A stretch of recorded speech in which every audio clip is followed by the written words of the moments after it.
Some thoughts on chapter 37 of Genesis. First, it was interesting that Joseph, the dreamer, nobody likes to hear it. When God shows people things, it's disappointing, but people don't care sometimes.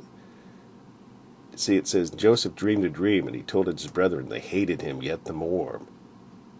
They don't want to hear it. But God gave him the dream. And so they don't want to hear. They don't want to hear something that God showed him. Well, why didn't he show me? And look at here. And they hated him in verse 8, yet the more for his dreams that were from God, and for his words. And his words were from God also. People get very upset when you show folks that you've been shown of the Lord what God's true word is. And it is the King James Bible. And some of you may be getting your back up going, what? I've heard that before. How can you say that? Well, because the Lord showed it to me. And you might say, you're but a dreamer. Well, dreamers ain't bad people. Here's another interesting thing. It says up here, first he says, and Israel said to Joseph, do not thy brethren feed the flock in Shechem? Come, and I will send thee unto them. So it's like, what's Joseph doing at that point? Who knows? Dreaming. He said, hey, Joseph, what are you doing? Go check on your brother.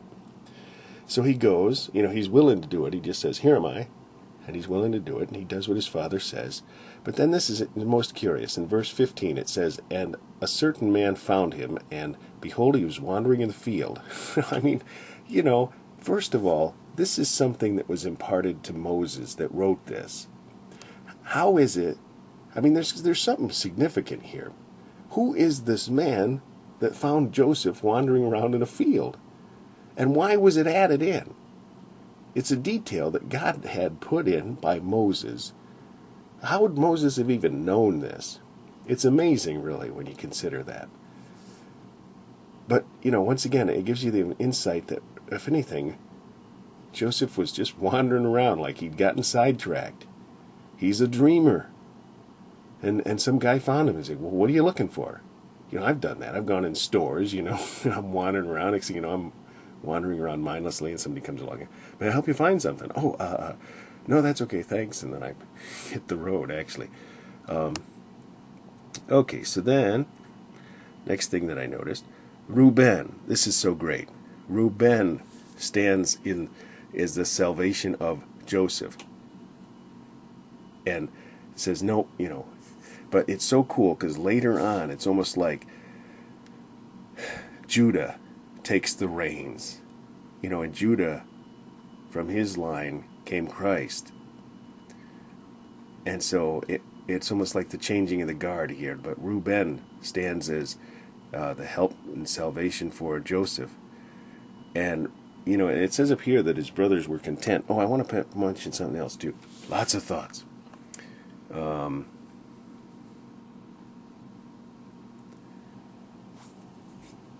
There was something neat that says there was no water in the pit.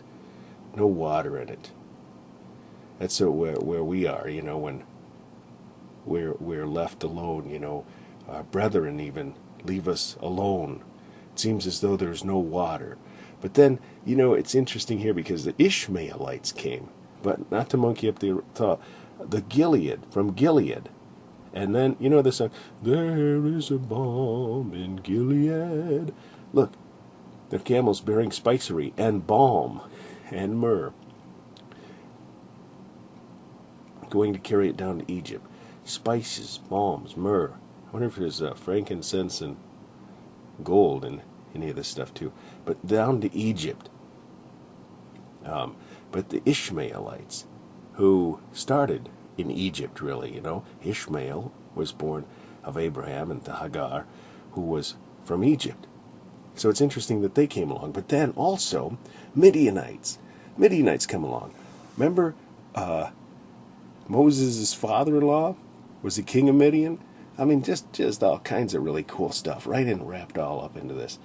But then, it says his brethren were content. Okay, let's sell him. Let's get him out of here. But Reuben had nothing to do with it, because Reuben returned and came along, and it was like he had nothing to do with it. So he wasn't one of the ones who was content. Okay. So anyways, there's lots and lots of thoughts in here, and there's probably more, and I forgot, but that's good for now.